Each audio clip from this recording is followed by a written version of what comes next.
తెలంగాణలో రెండో విడత పంచాయతీ ఎన్నికల కౌంటింగ్ కొనసాగుతోంది. కొన్ని చోట్ల ఫలితాలు వెలువడుతున్నాయి. మధ్యాహ్నం 1 గంట వరకు ఓటింగ్ జరిగింది. 1 గంట వరకు పోలింగ్ కేంద్రాల్లో ఉన్న వాళ్ళకి ఓటు వేసే అవకాశం కల్పించారు. పోలింగ్ కేంద్రాల వద్ద అధికారులు కట్టుదిట్టమైన భద్రత ఏర్పాట్లు చేశారు.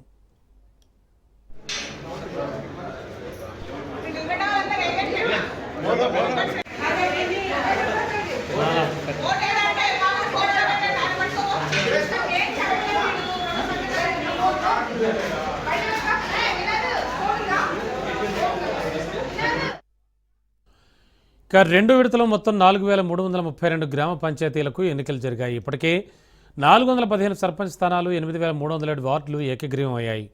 3911 పంచాయతీలు, 29917 వార్డులకు పోలింగ్ జరిగింది. సర్పంచ్ పదవులకు 12782 మంది అభ్యర్థులు పోటీ పడుతున్నారు. వార్డుల బరిలో 71071 మంది అభ్యర్థులున్నారు. ఇక మరి కాసేపట్లో అభ్యర్థుల భవితవ్యం తేలుతుంది.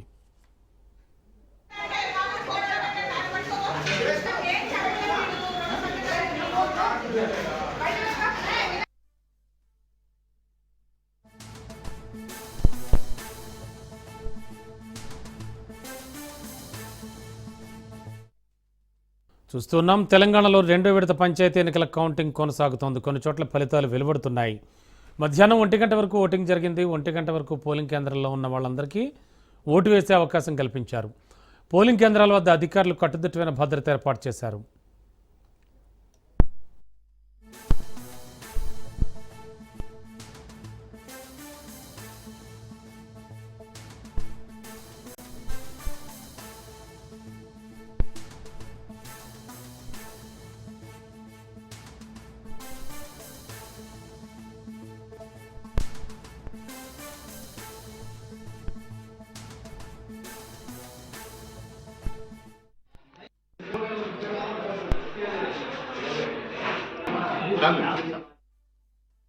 రెండో విడతలో మొత్తం 4332 గ్రామ పంచాయతీలకు ఎన్నికలు జరిగాయి.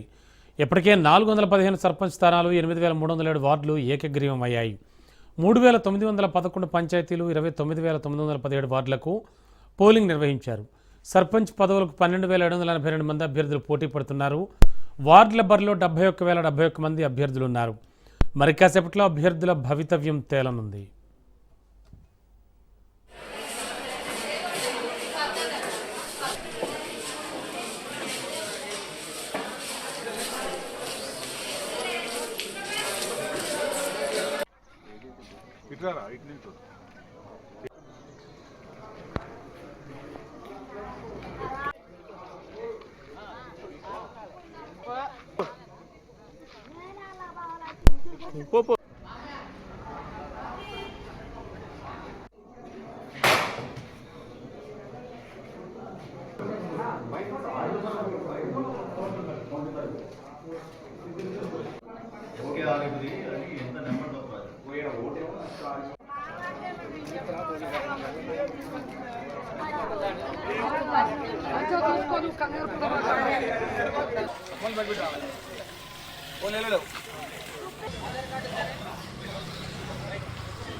బనాలు చేసుకుంటాం.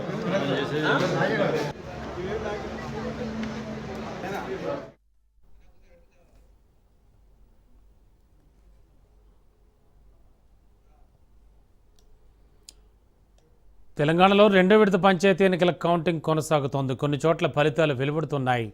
మధ్యాహ్నం 1 గంట వరకు ఓటింగ్ జరిగింది. అయితే అప్పటి వరకు పోలింగ్ కేంద్రంలో ఉన్న వారికి ఓటు వేసే అవకాశం కల్పించారు. పోలింగ్ కేంద్రాల వద్ద అధికారులు కట్టుదిట్టమైన భద్రత ఏర్పాటు చేశారు.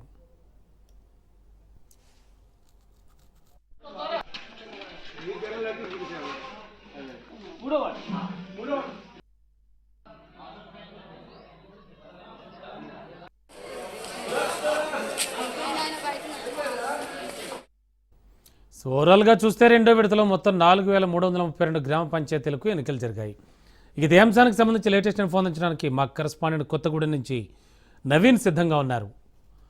ఎస్ నవీన్, ఓవరాల్గా చూస్తే కనుక సిచ్యువేషన్ ఎలా ఉంది? ఎన్నికలు ప్రశాంత వాతావరణంలో జరిగాయా? ఫలితాలు వెలువడుతున్నట్టున్నాయి?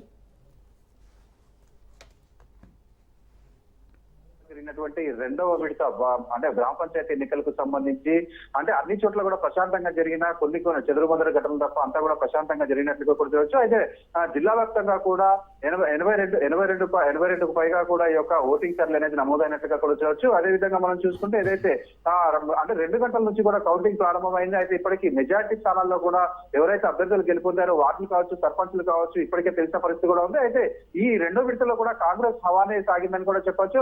అంటే ఇటు అశ్వరావుపేట నియోజకవర్గం, అదేవిధంగా కామేపల్లి, ఏదైతే ఇల్లందుకు కామేపల్లి, వీటన్నిటిలో కూడా కాంగ్రెస్ హవా కనిపిస్తే కొత్తగూడెం నియోజకవర్గానికి సంబంధించి కొత్తగూడెంలో జరిగినటువంటి ఇటు చుంచుపల్లి మండలం కావచ్చు, లేకపోతే అన్ని ప్రాంతాలలో కూడా సిపిఐ హవాగా స్పష్టంగా కనిపించినట్లుగా కూడా చూడవచ్చు. అన్ని వార్డులలో అంటే మాక్సిమం ఏదైతే ఒక 12 వార్డులు ఉంటే 12 వార్డులలో 10 సిపిఐ, 2 కాంగ్రెస్ గెలిచిన పరిస్థితి కూడా ఉంది. కానీ అంటే ఇటు కొత్తగూడెం నియోజకవర్గానికి వచ్చేసి స్థానికంగా ఇక్కడ ఎమ్మెల్యే కురనేని సాంబశివరావు ఉన్నారు. అదేవిధంగా వారి అంటే ఆయన ఉన్నటువంటి పంచాయతీలో కావచ్చు, లేకపోతే నియోజకవర్గ వ్యాప్తంగా కూడా సిపిఐ అభ్యర్థులే వార్డు మెంబర్లుగా మరియు సర్పంచ్లుగా అయితే మెజార్టీ స్థానాల్లో గెలుపొందుతున్న పరిస్థితి కూడా ఉంది. అదేవిధంగా మనం అశ్వరావుపేట నియోజకవర్గానికి సంబంధించి చూసుకుంటే అశ్వరావుపేట నియోజకవర్గంలో ఇటు కాంగ్రెస్ హవా అయితే స్పష్టంగా కనిపిస్తున్న పరిస్థితి కూడా ఉంది. ఇటు చంద్రగొండ కావచ్చు, లేకపోతే అశ్వారావుపేట కావచ్చు, దమ్మపేట అన్ని ప్రాంతాల్లో కూడా వార్డు మెంబర్లు, అదేవిధంగా సర్పంచులు అన్ని స్థానాల్లో కూడా కాంగ్రెస్ పార్టీ ఎక్కువ శాతం క్లీన్ స్వీప్ చేస్తున్న పరిస్థితి కూడా కనిపిస్తుంది. ముఖ్యంగా మనం చూసుకుంటే ఏదైతే మొదటి దఫాలో కనిపించినట్టే ఈ యొక్క రెండో దఫాలో కూడా ఈ యొక్క కాంగ్రెస్ హవా అనేది కనిపిస్తున్న పరిస్థితి కూడా ఉంది. అదేవిధంగా ఈ నెల 17వ తారీఖున జరగబోయేటటువంటి